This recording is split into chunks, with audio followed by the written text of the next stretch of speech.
ॐ नमः श्रीयतिरायाय विवेकानन्दसूरये सच्चित्सुखस्वरूपाय स्वामिने तापहारिणे परतत्त्वेष्वदालीनो रामकृष्णसमाज्ञया यो धर्मस्थापनरतो वीरेशं तं नमाम्यहम्। স্বামীজির কর্মযোগ দ্বিতীয় অধ্যায়। Is great in his own place. নিজ নিজ কর্মক্ষেত্রে প্রত্যেকেই বড়।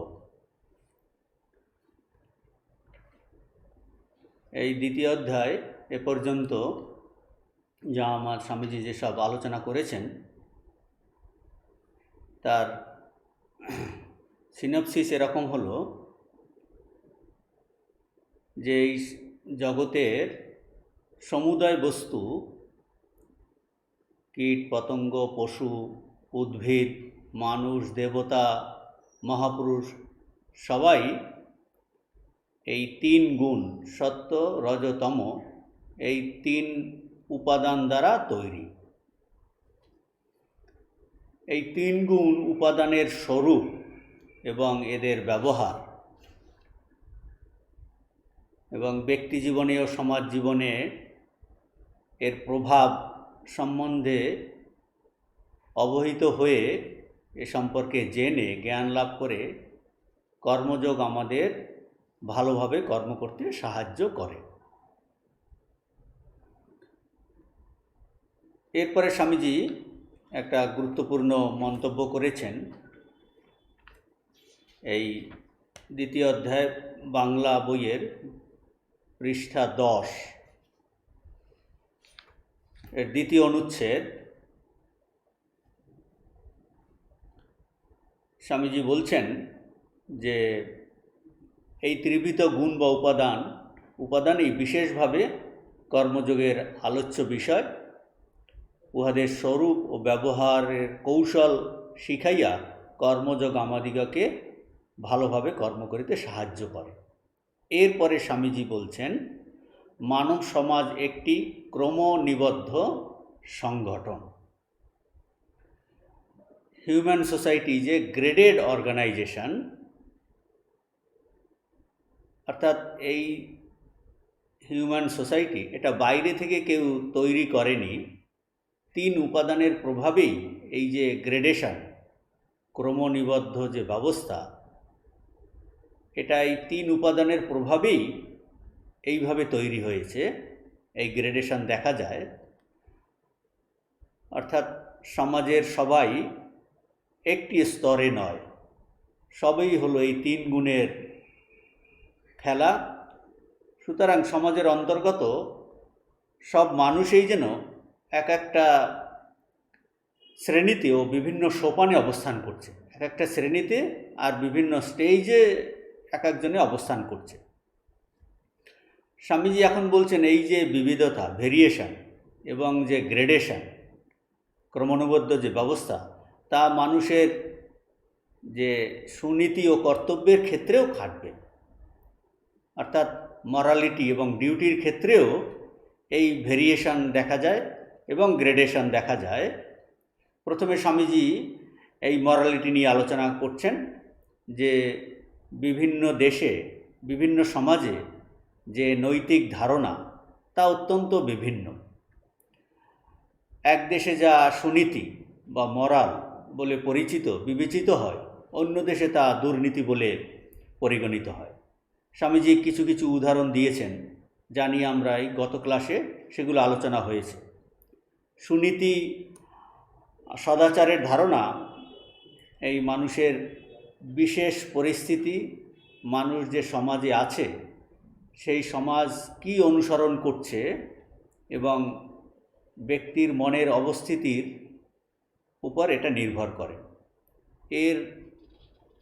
এই সুনীতি ও সদাচারের কোনো ইউনিভার্সাল প্রিন্সিপাল বা স্ট্যান্ডার্ড এটা বের করা খুব মুশকিল।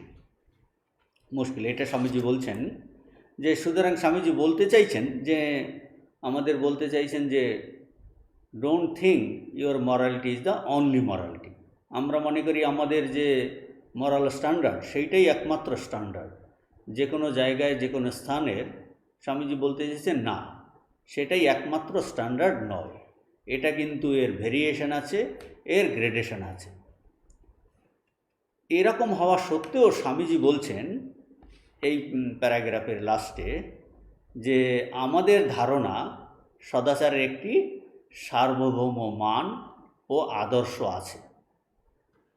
Yet we have the idea that there must be a universal standard of morality.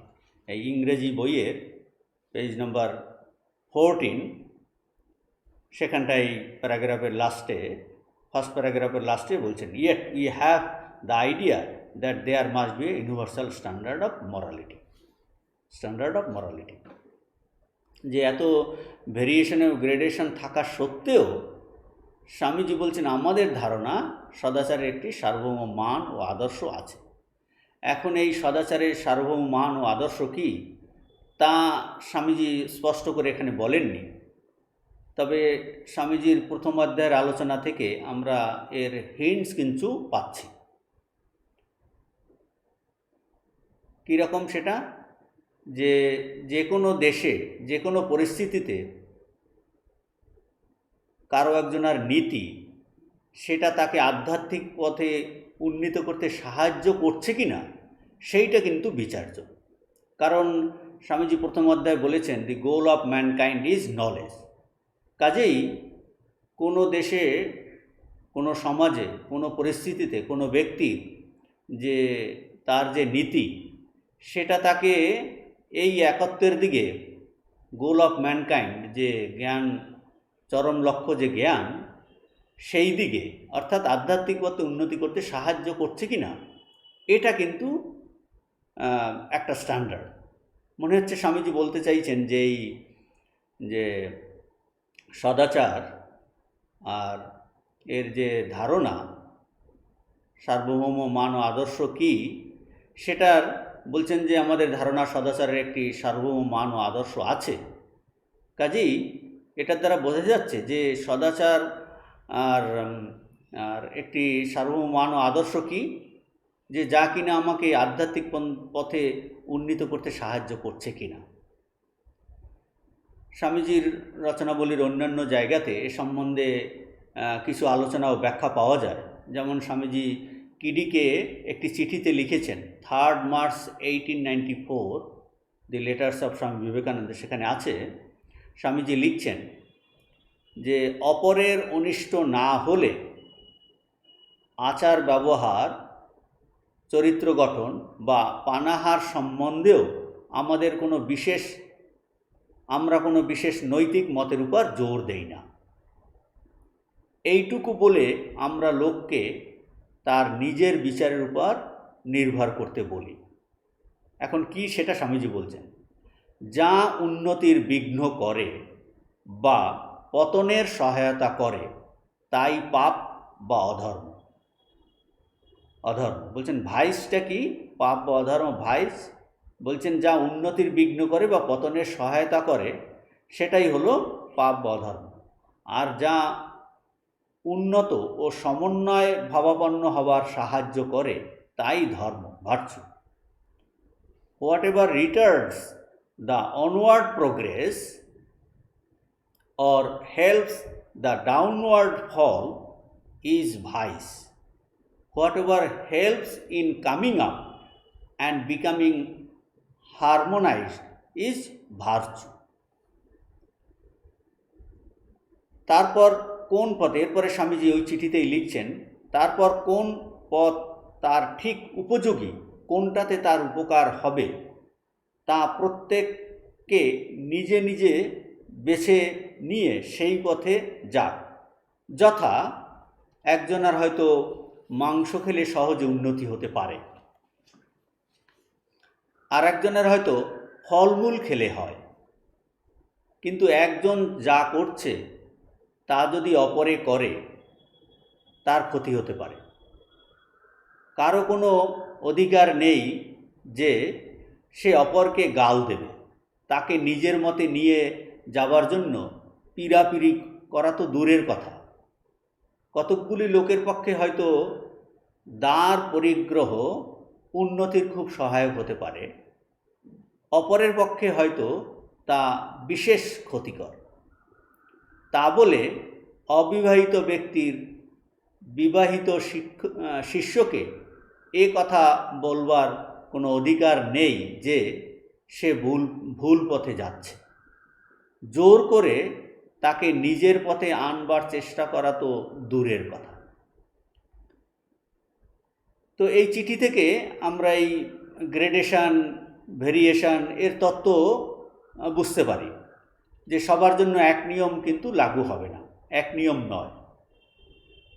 তবে একটা সার্বভৌম মান ও আদর্শ ভূমির কথাও স্বামীজি বলছেন। কি সেটা বলছেন? যা ওই যে বললেন, যা উন্নতির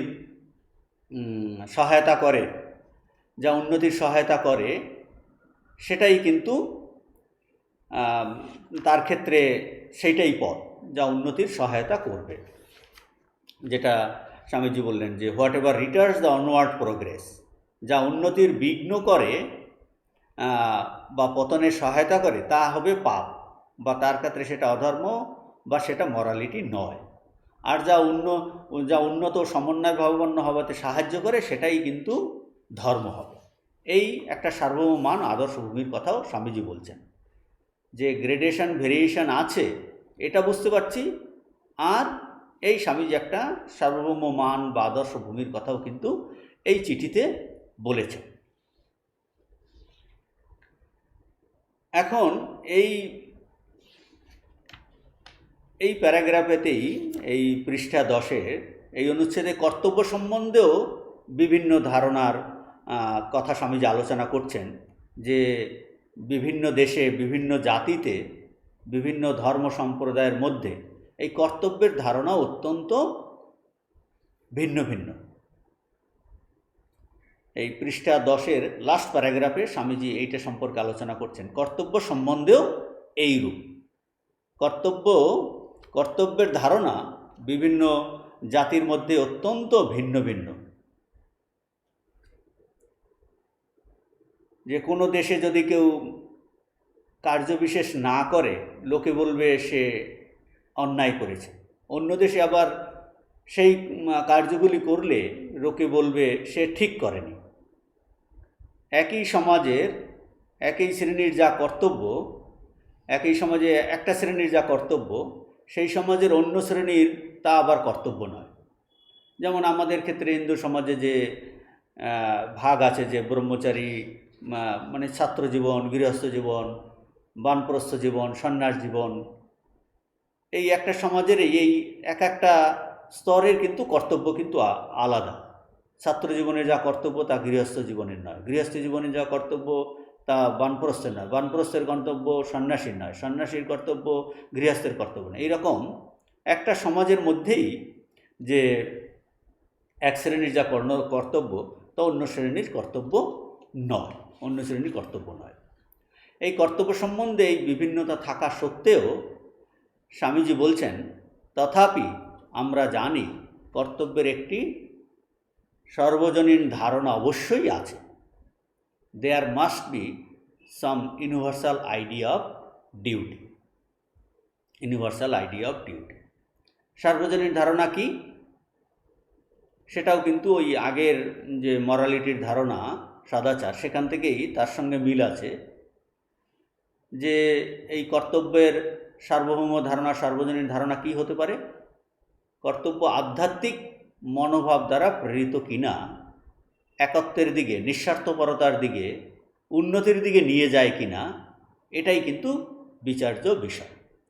অর্থাৎ আজকে আমি বা যে কোনো ব্যক্তি যে সিঁড়িতে, যে স্টেজে আছে, যে মনের স্থিতিতে সে আছে, তার কর্তব্য তাকে সেখান থেকে এগিয়ে নিয়ে যায় কিনা সেটা কিন্তু দেখতে হবে। যদি তাকে সে আধ্যাত্মিক পথে, উন্নতিতে, একত্বের দিকে, ওই জ্ঞানের দিকে, যেটা জ্ঞান লাভ করাই জীবনের উদ্দেশ্য, সেই দিকে নিয়ে গেলে সেটা কিন্তু তার কর্তব্য হবে। সমাজের এক শ্রেণীর কার্যবিশেষ কে কর্তব্য বলে মনে করে, কেননা সে সমাজের যে কোনো ব্যক্তি, যে কোনো শ্রেণীর এক শ্রেণীর কার্যবিশেষকে তারা যদি কর্তব্য বলে মনে করে, কেন কর্তব্য বলে মনে করে? কেননা সেটা তাদের উন্নতির দিকে সাহায্য করে, উন্নতিতে সাহায্য করে। এবং ওই রূপ কার্য অন্য এক সমাজে করলে, অন্য লোকে করলে তাতে হয়তো সে আতঙ্কিত হয়, কেননা ওই কার্য ওই সামাজিক পরিস্থিতিতে তাকে কিন্তু উন্নতি করতে সহায়তা দেয় না, বা উন্নতির সহায়ক হয় না, উন্নতির সহায়ক হয় না। এটা স্বামীজি এখানটায় এই পৃষ্ঠা 10-এর লাস্ট প্যারাগ্রাফে এই কর্তব্য সম্বন্ধে আলোচনা করছেন, যে কর্তব্যের ধারণাও বিভিন্ন জাতির মধ্যে অত্যন্ত ভিন্ন ভিন্ন। কোনো দেশে যদি কেহ কার্যবিশেষ না করে, লোকে বলিবে সে অন্যায় করিয়াছে, অপর দেশে আবার ঠিক সেই কার্যগুলি করিলেই লোকে বলিবে সে ঠিক করে নাই। তথাপি আমরা জানি কর্তব্যের একটি সর্বজনীন ধারণা অবশ্যই আছে। এইরূপে সমাজ এক শ্রেণীর কার্যবিশেষকে কর্তব্য বলিয়া মনে করে, অপর এক সমাজ আবার ঠিক ইহার বিপরীত মত পোষণ করে এবং ঐরূপ কার্য করিতে হইলে আতঙ্কিত হয়। এখন আমাদের নিকট দুইটি পথ খোলা। এরপর স্বামীজি একটা অন্য জিনিস আলোচনা করছেন। অজ্ঞ লোকের পথ, তাহারা মনে করে সত্য লাভের পথ মাত্র একটি, আর সব পথ ভুল। আর একটি জ্ঞানীদের পথ, তারা স্বীকার করেন আমাদের মানসিক গঠন অথবা অবস্থার স্তর অনুসারে কর্তব্য ভিন্ন ভিন্ন হইতে পারে। সুতরাং প্রধান জ্ঞাতব্য বিষয় এই যে কর্তব্য সদাচারের ক্রম আছে। জীবনের এক অবস্থায় এক পরিবেশে যাহা কর্তব্য, অপর অবস্থায় অন্যরূপ পরিবেশে তাহা কর্তব্য নয় এবং হইতে পারে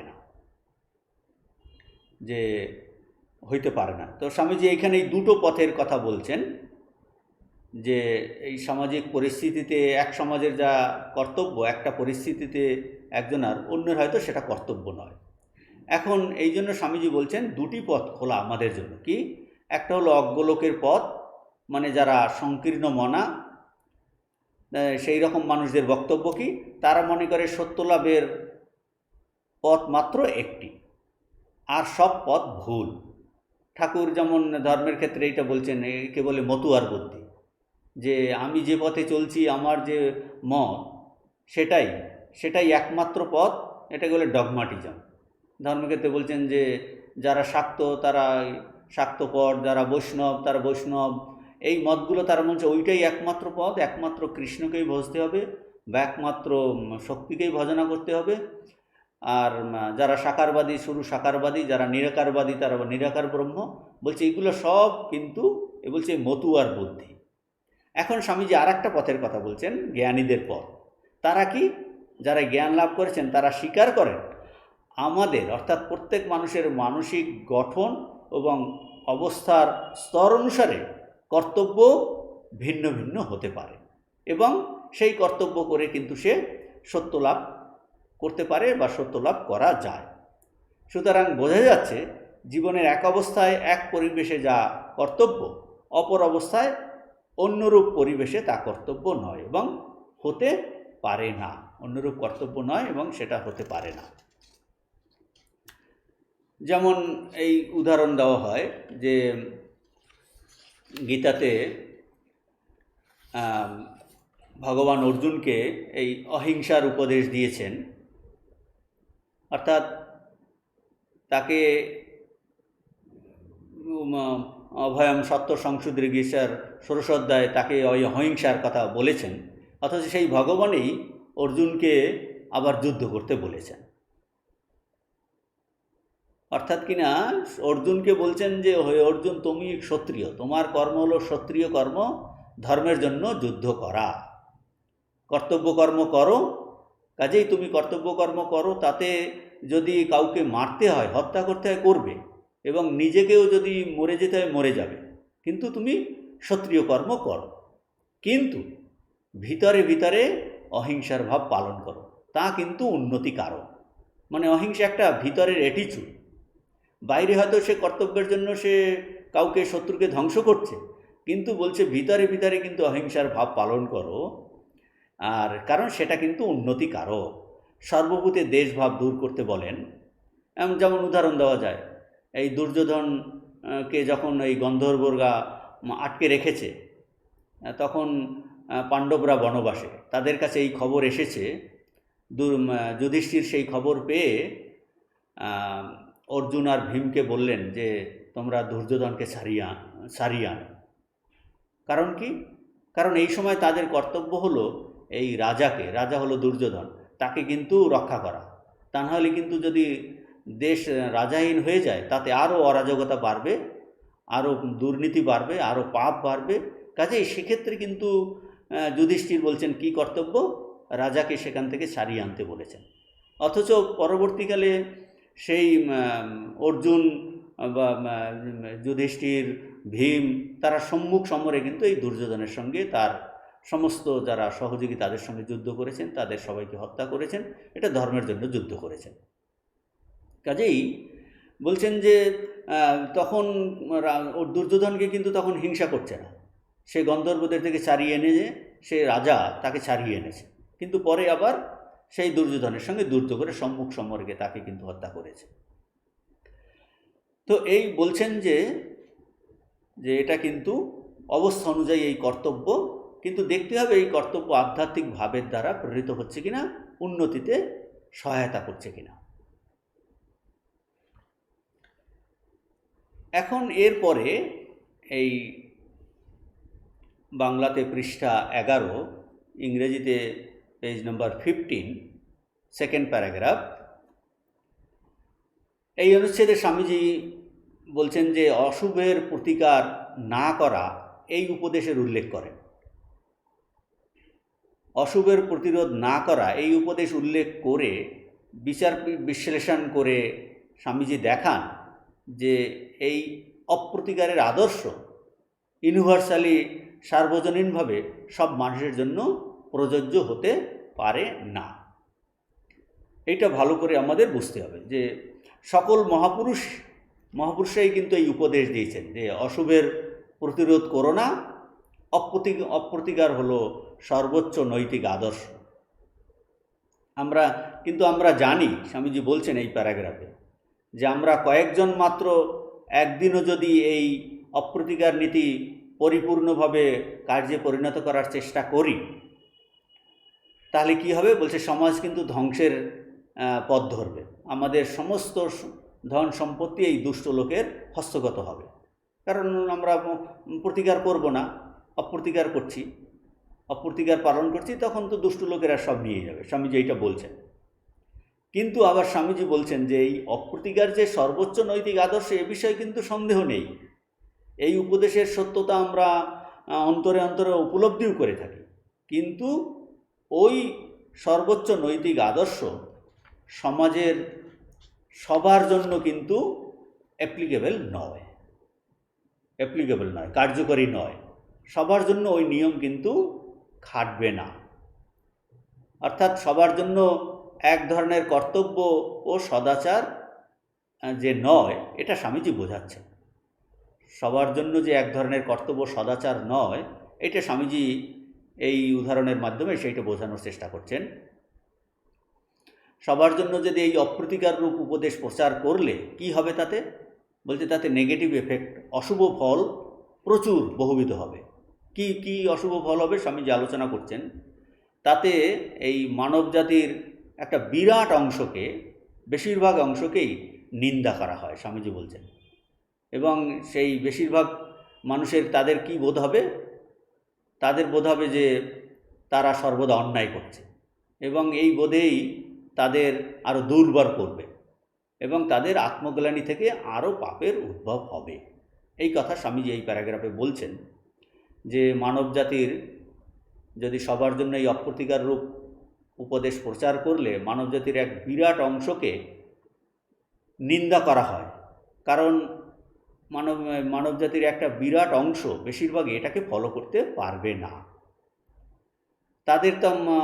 তাদের কি মনে হবে যে মহাপুরুষরা বলেছেন অপ্রতিকার শ্রেষ্ঠ আদর্শ, অথচ আমি এটা ফলো করতে পারছি না, কাজে আমি বোধহয় ধার্মিক নই। কেন আমি সর্বোচ্চ এই নীতি পালন করতে পারছি না। সুতরাং এটা তাদের ক্ষেত্রে একটা নিন্দার মতো, যেন এই ধর্মের উপদেশ বলছে যে তোমরা এটা পালন করতে পারছো না, ইউ আর ডিসকোয়ালিফাইড, তোমরা এই ধর্মের এই নিয়ম পালন করতে পারছো না, তোমরা ডিসকোয়ালিফাইড। বলছে এটা তাদের পক্ষে একটা, সমাজের বেশিরভাগ মানুষের ক্ষেত্রে জন্য নিন্দা।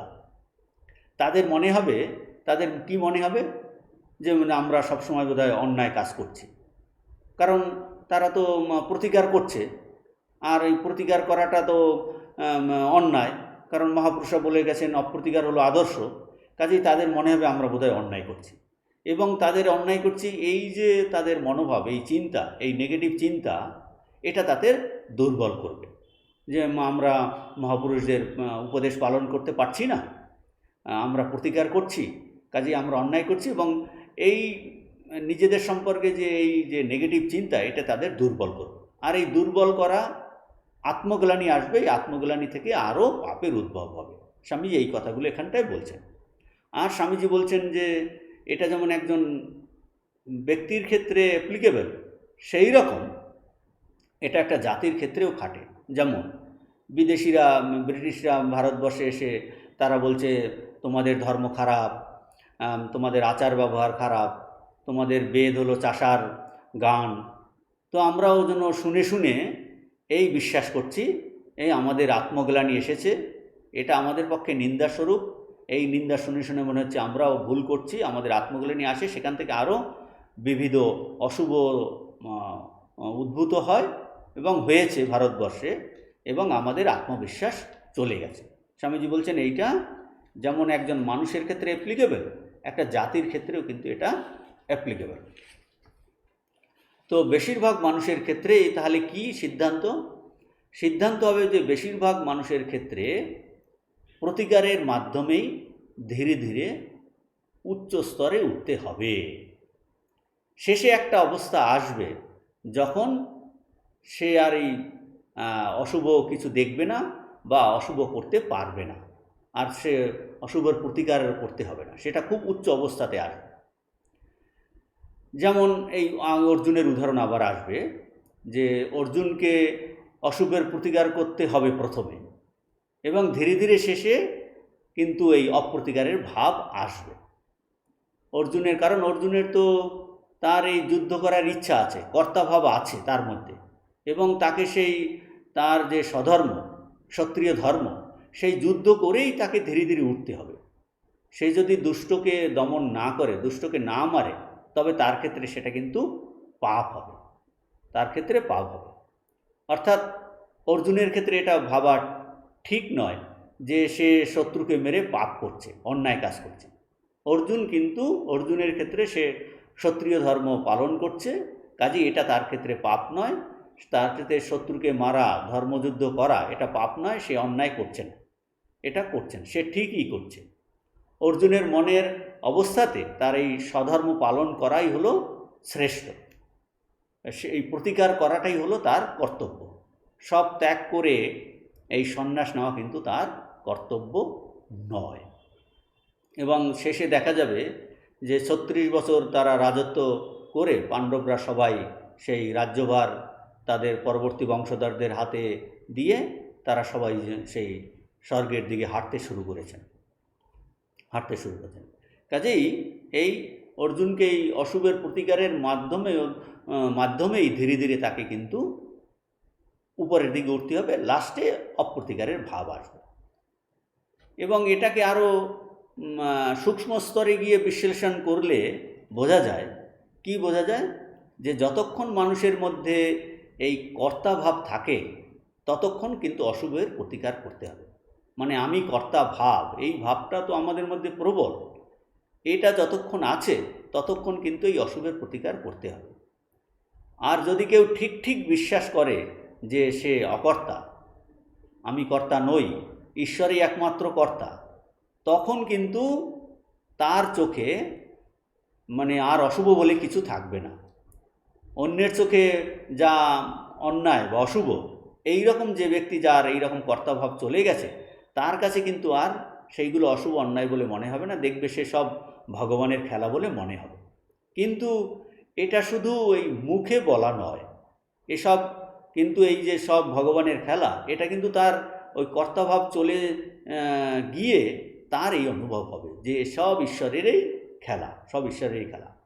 সুতরাং সিদ্ধান্ত কি, যে যতক্ষণ আমাদের মনে হয় যে সমাজে অশুভ আছে, পাপ আছে, আমার এই কর্তাভাব আছে, ততক্ষণ কিন্তু আমাকে এই দূর করার চেষ্টাও করতে হবে, প্রতিকারের চেষ্টাও করতে হবে। সেক্ষেত্রে প্রতিকার না করলে আমার ক্ষেত্রে অন্যায় করা হবে।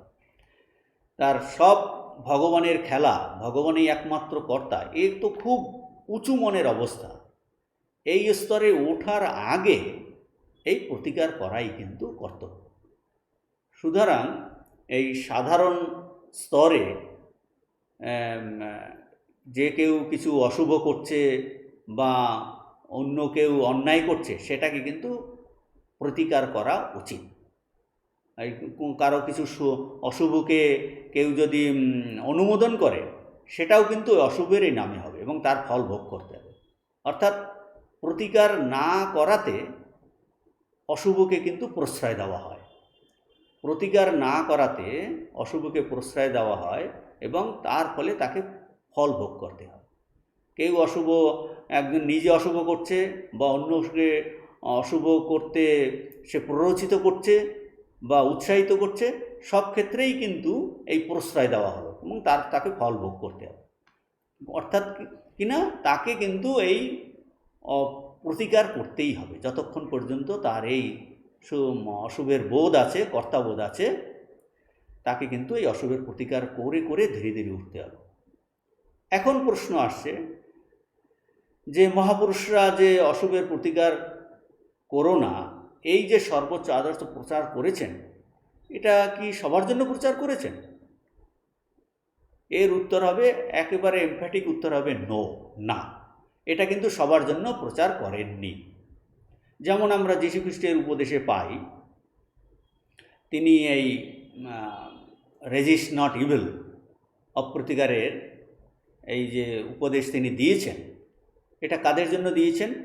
আমরা যিশুর জীবনীতে জানি যে যিশু একটা এই যে পাহাড়ের উপরে উঠে নির্জনে ধ্যান করেন, তার কিছু অন্তরঙ্গ যে শিষ্য তারা সেখানে যান। যিশু চোখ খুলে তাদের তারপরে সেই সারমন অন দ্য মাউন্ট, সেই উপদেশ দেন। সেখানে জেসাস ক্রাইস্ট বলেন যে তাদের, I have come to fulfil not to destroy.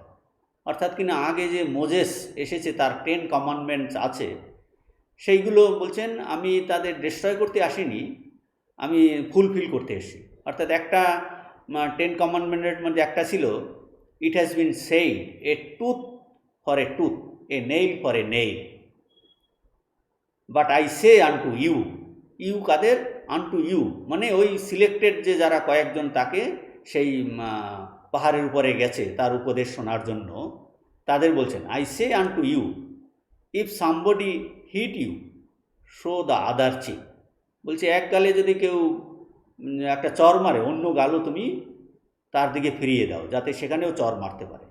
এখন বলছেন যে আই সে আনটু ইউ, এই ইউ মানে কারা?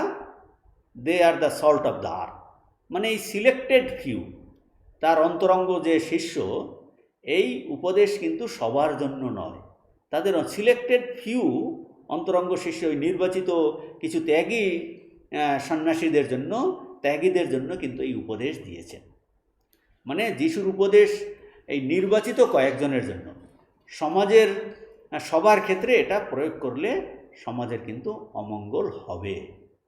কাজেই অনেক সময় যিশুর এই উপদেশ না বুঝে যে তারা কিন্তু এটা সবার জন্য প্রচার করে, যে কোনো সাধারণ এই খ্রিশ্চান ধর্মাবলম্বী এটা কিন্তু এই রেজিস্ট নট ইভিল এটা অভ্যাস করতে পারে না, করতে পারে না, কেবল পালন করার ভান করে। মানে তারা ভুলেই গেছে যে এই যে যীশুখ্রিস্ট উপদেশ দিয়েছেন, এটা কিন্তু সমাজের সবার ক্ষেত্রে অ্যাপ্লিকেবল নয়, এটা সিলেক্টেড ফিউদের জন্য বলেছেন। কারণ সবার জন্য এটা অ্যাপ্লিকেবল হলে সমাজে কিন্তু অমঙ্গল হবে, অরাজকতা হবে, সবাই পালন করতে পারবে না, পালন করার ভান করবে। কারণ তাদের কিন্তু কর্তাবোধ আছে, তাদের এই অশুভের বোধ আছে। তারা যদি প্রতিকার না করে অপ্রতিকারের ভান করে, তাতে কিন্তু তাদের আরও অমঙ্গল হবে, আত্মগ্লানি আসবে, আরও নিচের দিকে যাবে। এই জন্য স্বামীজি বলছেন যে অপ্রতিকার হলো, স্বামীজি অন্য জায়গায় নিবেদি থেকে বলেছেন, অপ্রতিকার হলো সন্ন্যাসীদের জন্য, আর প্রতিকার হলো গৃহস্থদের জন্য। এই জন্য সন্ন্যাসী এই ত্যাগীদের বিশেষ উপদেশ দেওয়ার সময় শ্রীরামকৃষ্ণদেব এই দরজা বন্ধ করে উপদেশ দিতেন। এখন এখানে একটা প্রশ্নও আসতে পারে যে তাহলে গৃহস্থরা যারা গৃহস্থ অবস্থাতে তারা সবসময় জীবনে এই প্রতিকার করতে হবে কিনা? না, এই গৃহস্থ জীবনে প্রথমে তাদের এই প্রতিকার করে করে করে একটা অবস্থায় এমন আসবে যখন তাদের মনের উন্নতি হবে, যে সাধন জীবনে এগিয়ে যাবে, যে আধ্যাত্মিক জীবনে উন্নতি করবে, তখন কিন্তু তার আর মনের অবস্থার যখন উন্নতি হবে, তখন সে ওই প্রতিকার থেকে ধীরে ধীরে অপ্রতিকারের অবস্থাতে যাবে। পুরো জীবনেই যে প্রতিকার করতে হবে এমন কোনো কথা নেই, কিন্তু তার মানে সে গৃহস্থ জীবন থেকে সে তার ধীরে ধীরে সে তার উন্নতি হচ্ছে। যে কিন্তু সাধারণত এই অপ্রতিকার হলো সন্ন্যাসীদের, আর প্রতিকার হলো গৃহস্থদের। যে এই জন্য যেটা বলছিলাম, যে শ্রীরামকৃষ্ণদেব যখন উপদেশ দিতেন, এই ত্যাগীদের আলাদাভাবে উপদেশ দিতেন দরজা বন্ধ করে, যেখানে কোনো, কারণ গৃহস্থরা সেই উপদেশ, ওই রকম উচ্চ উপদেশ চট করে নিতে পারবে না। যেমন বুদ্ধদেবের জীবন যদি আমরা দেখি, বুদ্ধদেবের মধ্যে কোনো প্রতিকারের ভাব ছিল না, তাই তো সেই যে ডাকাত অঙ্গুরিমাল তার পায়ে এসে পড়ে।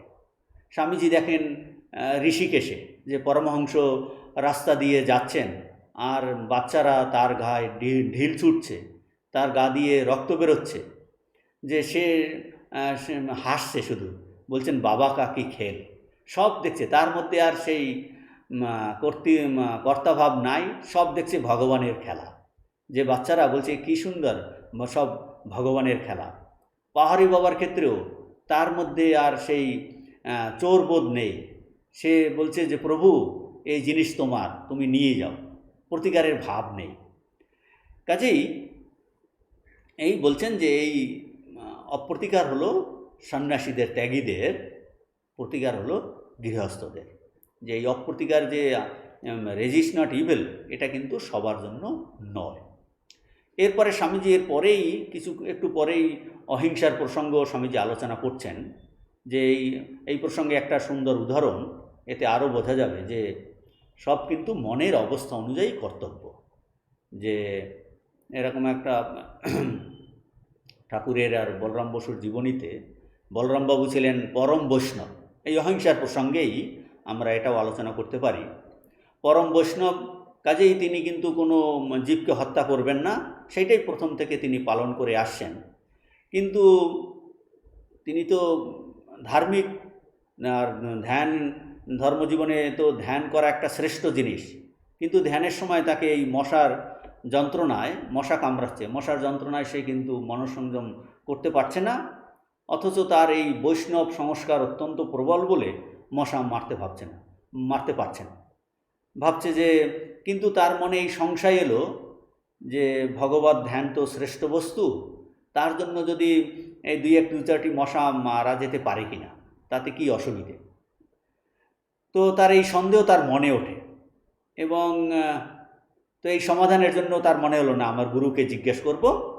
তো তিনি ঠাকুরের কাছে যাচ্ছেন দক্ষিণেশ্বরে। কিন্তু সঙ্গে সঙ্গে তার মনে চিন্তা হলো যে আমার গুরুকে তো কোনো দিনই যে এই রকম হিংসা করতে দেখিনি। তিনি যে অহিংসাতে একদম প্রতিষ্ঠিত, যে তিনি এই ঘাসের উপর দিয়ে কেউ হেঁটে যাচ্ছে তাতেও তার বুকে ব্যথা লাগছে, যে তাকে তো কোনো দিন হিংসা করতে দেখিনি, কাজেই এটা আর জিজ্ঞেস করার দরকার নেই। কিন্তু তা মনে হলো না, গুরুর কাছে যখন গুরুকে দেখে এলে আমার মন ভালো হবে, বরং গুরুকে দেখে আসবো। সেই জন্য তিনি দক্ষিণেশ্বরে গেলেন ঠাকুরকে দেখতে, যে এটার বিষয়ে আর জিজ্ঞেস করতে হবে না, এটা আমার মনের ভুল, যে জীব হত্যা করা তো ঠিক নয়। তো ভাবলেন যে গুরু দর্শন করে আসি। তো দক্ষিণেশ্বরে যেই এসেছেন, এসে কি দেখলেন, যা দেখেছেন অত্যন্ত অবাক। দেখছেন যে ঠাকুর কি করছেন, এই বালিশ বালিশ বার করে তার থেকে এই সারপোকা রোদে বালিশ দিচ্ছেন আর সারপোকা বের করে মারছেন। কেন? বলছেন যে এই তাতে ঘুমের ব্যাঘাত হচ্ছে। বলরামের কি প্রবলেম ছিল? বলরামের সমস্যা ছিল ধ্যান। সেটা তো অনেক উচ্চ জিনিস। ধ্যানের জন্য 2-4টা মশা মারা যেতে পারে কি না সেইটা ছিল তার সন্দেহ। এখানে এসে দেখছে গুরু ধ্যানের কথা নয়, গুরু কি বলছেন যে ঘুমোতে দিচ্ছে না, ঘুমোতে ব্যাঘাত হচ্ছে, তাই সারপোকা মারছেন। কাজেই বলরামের আর কোনো ডাউট রইল না, সে চট করে বুঝে গেলেন। কিন্তু কি এটার দ্বারা বোঝা গেল? এতদিন কিন্তু তার মনে কখনো এই সন্দেহ আসেনি। কাজেই আর ঠাকুরও তার কিন্তু ভাব নষ্ট করেননি। এখন যেহেতু বলরামের মনে এই সন্দেহ এসেছে যে ধ্যান করা শ্রেষ্ঠ জিনিস, ভগবান লাভই শ্রেষ্ঠ জিনিস, জ্ঞান লাভ করাই শ্রেষ্ঠ জিনিস, তার জন্য এই 2-4টি মশা মারাটা এটা কোনো ব্যাপার নয়। তো যখন তার মনে এই সন্দেহ হলো এবং গুরুর কাছে এলো, তখন সেদিনই দেখছেন ঠাকুর সারপোকা মারছেন এবং তিনি চট করে বুঝে গেলেন যে হ্যাঁ, এক্ষেত্রে মশা মারলে কিছু ক্ষতি নেই, বরং তার আরও উপকার। তার মনের অবস্থা পরিবর্তন হয়ে গেল, কাজেই তার অবস্থার উন্নতি হয়ে গেল। কাজেই অতএব মনের অবস্থা অনুযায়ী কিন্তু এই হিংসা অহিংসা বা প্রতিকার অপ্রতিকার এটা কিন্তু অ্যাপ্লিকেবল হবে। এটা মনের অবস্থা অনুযায়ী। জোর করে একটা আদর্শ সবার উপর চাপিয়ে দিলে তাতে কিন্তু ব্যক্তিরও ক্ষতি হয়, সমাজেরও অমঙ্গল হয়। আর এই অহিংসার ক্যারিকেচার যেভাবে হয়, যে অহিংসা পরম ধর্ম, এটার ক্যারিকেচার কীভাবে হয় সেই কথা স্বামীজি এই প্রাচ্য পাশ্চাত্যতে বলছেন। যে এইরকম একজন ব্যবসায়ী মালিক, তার সে দোতলাতে থাকে, নিচে তার সেখানে দোকান আছে, স্টোর আছে, জিনিসপত্রতে ভর্তি। তো একদিন এক চোর এসে সে জিনিসপত্র নিচ্ছিল, তখন কর্মচারীরা তাকে ধরে ফেলেছে। এখন ধরে ফেলে কর্মচারীরা মালিককে জিজ্ঞেস করছে যে চোরকে উত্তম মধ্যম দেবে কিনা। উপর থেকে মালিক বলছে না না না না, অহিংসা পরম ধর্ম। তার বলছে তাহলে কি তাকে বেঁধে রাখবো? বলছে না না, অহিংসা তার লাগবে, অহিংসা পরম ধর্ম। তাহলে কি করবো? তাকে পুলিশে দেব? তো বলছে না না, পুলিশে তাকে পেটাবে, এটা অহিংসা পরম ধর্ম। তাহলে কি করবে একে নিয়ে? বলছে একে নিয়ে কি করবে? বলছে একটা বড় বস্তার মধ্যে ঢুকিয়ে মুখটা ভালো করে বন্ধ করে বেঁধে একে কিন্তু সমুদ্রে ফেলে দাও, অহিংসা পরম ধর্ম। মানে অহিংসার ক্যারিকেচার কি হতে পারে? তাকে মারবে না, তাকে পুলিশে দেবে না, তাকে বস্তার মধ্যে ঢুকিয়ে মুখ বন্ধ করে বলছেন যে এই অহিংসা পরম ধর্ম, এর ক্যারিকেচার যে কীভাবে হতে পারে, যে একটা আদর্শ সবার ক্ষেত্রে কিন্তু অ্যাপ্লিকেবল হতে পারে না, এটাই কিন্তু এখানটায় বোঝা যাচ্ছে। যে এই কথাই স্বামীজি এই পৃষ্ঠা 11-তে এইটাই বলেছেন, যে দ্বিতীয় পৃষ্ঠাতে, যে সকল মহাপুরুষেই উপদেশ অশুভের প্রতিরোধ করিও না, অপ্রতিকারেই সর্বোচ্চ নৈতিক আদর্শ। আমরা জানি যদি আমরা কয়েকজনও এই নীতি পরিপূর্ণভাবে কার্যে পরিণত করিতে চেষ্টা করি, সমুদায় সমাজ গঠন ভাঙিয়া পড়িবে, আমাদের সম্পত্তি দুষ্ট লোকের হস্তগত হইবে, আমাদের জীবনও তাহারাই পরিচালিত করিবে, আমাদের লইয়া তাহারা যাহা ইচ্ছা তাহাই করিবে। মাত্র একটি দিন যদি এইরূপ অপ্রতিকার নীতি কার্যে পরিণত করা হয়, তবে সমাজ ধ্বংসের পথ ধরিবে। কারণ দুষ্ট লোকেরা তো তখন নিজের মতো যা ইচ্ছা তাই করতে থাকবে। অথচ স্বামীজি বলছেন তথাপি আমরা বিচার বিশ্লেষণ ব্যতিরেকে অপ্রতিকার রূপ উপদেশের সত্যতা অন্তরে অন্তরে উপলব্ধি করিয়া থাকি।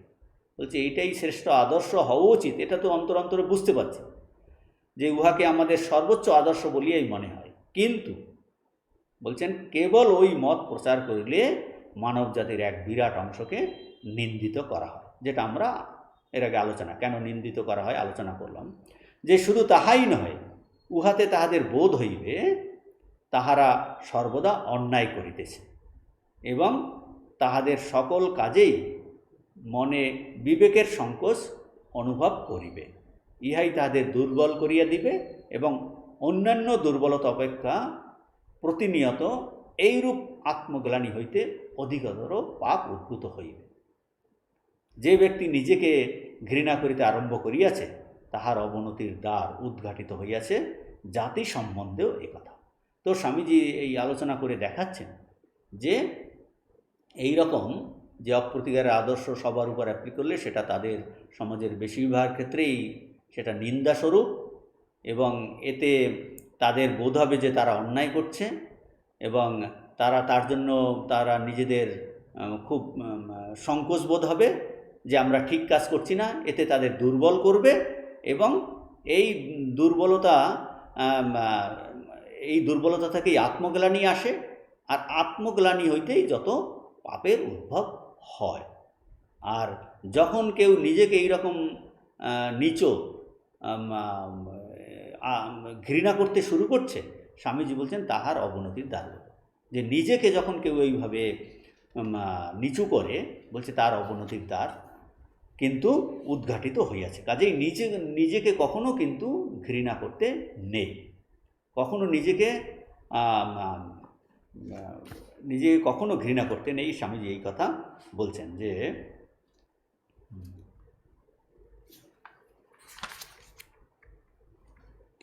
এই পৃষ্ঠা ইংরেজিতে 15-এর লাস্টে, যে it would be weaken them and that the constant self disapproval would breed more vice than any other weakness would. To the man who has begun to hate himself, the gate to degeneration has already opened, and the same is true of a nation. Same is true of a nation. এরপরে স্বামীজি বলছেন ইংরেজি page number 16, second paragraph, বাংলাতে 11 পৃষ্ঠায় 16 এখন স্বামীজি এরপরে বলছেন তাহলে কি আমাদের our duty is not to hate ourself. এইটা খুব ইম্পর্টেন্ট কথা, যে তাহলে আমাদের কি কর্তব্য? নিজেকে কখনো ঘৃণা না করা। Our first duty is not to hate ourself, because to advance we must have faith in ourself first and then in God. He who has no faith in himself can never have faith in God. Therefore, the only alternative remaining to us is to recognize that duty and morality vary under different circumstances, not that the man who resists evil is doing what he is always and in itself wrong, but that in the different circumstances in which he is placed, it may become even his duty to resist evil. তো আমাদের এই প্রধান কর্তব্য হলো যে নিজেকে ঘৃণা না করা। কারণ কি? উন্নত হতে হলে প্রথমে নিজের উপর বিশ্বাস চাই, তারপর ঈশ্বরের উপর বিশ্বাস আবশ্যক। যে প্রথমে নিজেকে ঘৃণা না করা, যে নিজের উপর যদি বিশ্বাস, প্রথমে নিজের উপর বিশ্বাস, তারপর ঈশ্বরের বিশ্বাসের কথা বলেছেন। আসলে এই দুটি জিনিস, নিজের উপর বিশ্বাস আর ঈশ্বরের বিশ্বাস, এই দুটো আলাদা জিনিস নয়। কারণ সাধারণ লোকের ধারণা যে ভগবান কোথাও বোধহয় দূরে আছে, কিন্তু সেটা ভুল ধারণা। কাজেই কিন্তু ঈশ্বর ভগবান তো সর্বব্যাপী, তিনি অন্তর্যামী রূপে আমাদের মধ্যে আছেন। সুতরাং এই believe in oneself means নিজের প্রতি বিশ্বাস, মানে এই ভগবানের, যে believe in God's presence in us, যে সেই যে ভগবান সর্বব্যাপী ভগবান, তিনি দূরে নয়। ভগবানের ধারণাই হলো ভগবান মানে তিনি সর্বজ্ঞ, সর্বশক্তিমান আর সর্বব্যাপী। তিনি আমাদের মধ্যে, প্রত্যেকের মধ্যেই অন্তর্যামী রূপে আছেন। কাজেই believe in oneself means believe in God's presence in us, যে তার অস্তিত্ব, তার অবস্থান আমাদের মধ্যে আছে, কারণ তিনি সর্বব্যাপী, তিনি অন্তর্যামী আমাদের মধ্যে আছেন। আমরা যদি বাইরের কোনো কিছু ঈশ্বরে বিশ্বাস করি আর অথচ নিজের উপর বিশ্বাস নেই, তাতে কি হবে? বাইরের ভগবানের, কোথাও ভগবান দূরে আছে আকাশে, সেই ভগবানের বিশ্বাস, আর নিজের উপরে বিশ্বাস নেই, এতে তাহলে কি হলো? এতে কিন্তু আমার এই ভিতরে পরিবর্তন আনার কোনো আগ্রহ আসবে না। অথচ আমি যদি ভাবি যে আমার মধ্যেই ভগবান আছে, আমাকে সেই ভগবৎ স্বরূপত্ব প্রাপ্ত করতে হবে, আর ভগবান কীরকম সে নিঃস্বার্থ পরায়ণ, কাজে আমাকে কিন্তু নিজের মধ্যে সেই রকম নিঃস্বার্থতা আসতে হবে। মানে তা নাহলে তো আমি সেই যে জ্ঞানস্বরূপ ভগবানের কাছে আমি কখনো যেতে পারবো না। কাজে আমার মধ্যে আমাকে পরিবর্তন আনতেই হবে।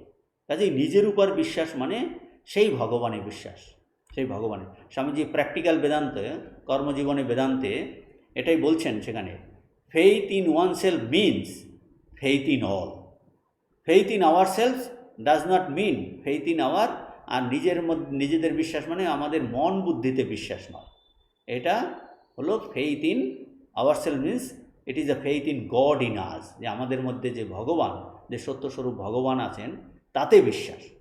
যদি আর তিনি ভগবান আমাদের মধ্যে না থাকেন তাহলে তিনি কোথায় আছেন? তিনি আর কোথায়? যে ভগবান তো তাহলে আর সর্বব্যাপী হতে পারে না। ভগবানের সেই ধারণাটাই ভুল তাহলে। তো কাজেই ভগবান আমাদের মধ্যে, এটা that is more important than ভগবান ইজ আউটসাইড। হ্যাঁ, ভগবান সর্বব্যাপী, কিন্তু তিনি আমাদের মধ্যে আছেন, এই ধারণাটাই হলো গুরুত্বপূর্ণ ধারণা। কাজেই নিজের উপর faith in oneself means faith in God, আর faith in oneself means faith in all, faith in all.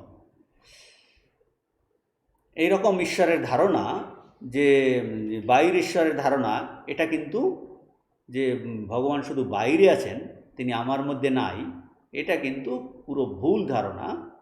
কাজেই ভগবান যে হ্যাঁ নিশ্চয়ই বাইরেও আছেন, কিন্তু ভিতরেও আছেন। Is inside and outside everywhere. আর তিনি কি করে রুল করছেন? তিনি অন্তর্যামী হিসাবে ভিতর থেকেই কিন্তু রুল করছেন। তো স্বামীজি এখানে মোদ্দা কথাটা কি বলছেন?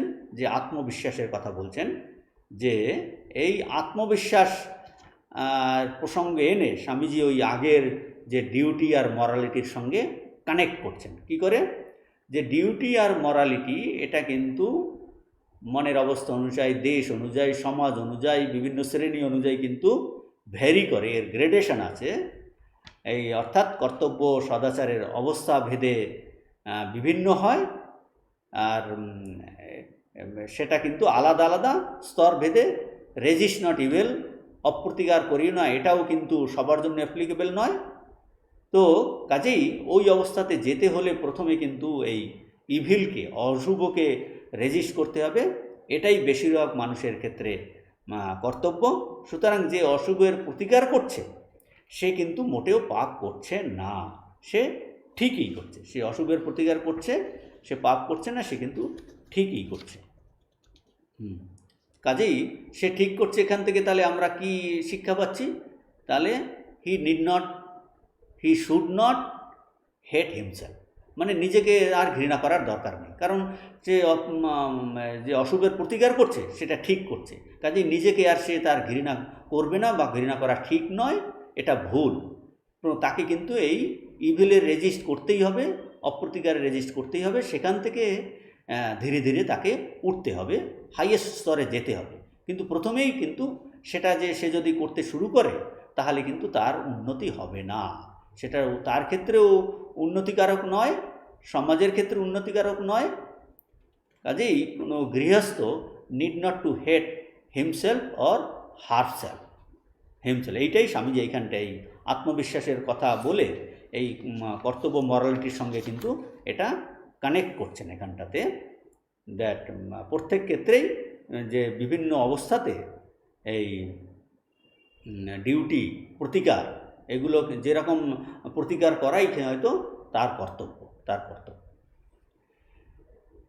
এরপরে এই স্বামীজি এখন গীতার প্রসঙ্গে এনেছেন। আমরা আগে গীতার উদাহরণ দিয়েছিলাম, গীতার প্রসঙ্গে এনেছেন যে বাংলাতেও স্বামীজি এই কথাটাই বলেছেন যে আমাদের প্রথম কর্তব্য নিজেকে ঘৃণা না করা। উন্নত হইতে হইলে প্রথমে নিজের উপর, তারপর ঈশ্বরের উপর বিশ্বাস আবশ্যক। যাহার নিজের উপর বিশ্বাস নাই তার কখনোই ঈশ্বরে বিশ্বাস আসিতে পারে না। কী করে ঈশ্বরের বিশ্বাস হবে? কারণ ভগবান তো নিজের মধ্যেও আছে, সেই নিজের উপরেই যার বিশ্বাস নেই তার ঈশ্বরের কী করে বিশ্বাস আসবে? তারপরে বলছেন যে এই কর্তব্য মানে ডিউটি আর সদাচার, মরালিটি অবস্থাভেদে ভিন্ন ভিন্ন ইহা স্বীকার করা ব্যতীত আমাদের কিন্তু গত্যন্তর নাই। অন্যায়ের প্রতিকার করিলে সর্বক্ষেত্রেই যে অন্যায় করা হয় তাহা নয়, মানে কার্যবিশেষে তাকে অন্যায়ের প্রতিকার করাটাই তার কর্তব্য, কিন্তু অবস্থা বিশেষে অন্যায়ের প্রতিরোধ করাই মানুষের কর্তব্য হইতে পারে। এরপরে স্বামীজি এই গীতার প্রসঙ্গ এনেছেন। আমরা এই এই গীতার প্রসঙ্গ আলোচনা করে বলছেন যে পাশ্চাত্যবাসীরা তারা এই গীতার যে নিষ্কাম কর্ম, এটা শ্রীকৃষ্ণের উপদেশ যে যাকে অর্জুনকে প্রতিকার করতে বলছে, এটা তারা ভালো বুঝতে পারে না। আমরা এই প্রসঙ্গ পরের ক্লাসে আলোচনা করব। আজকে এই পর্যন্ত। ওম শান্তি শান্তি শান্তি। হরি ওম তৎসৎ। শ্রীরামকৃষ্ণার্পণমস্তু।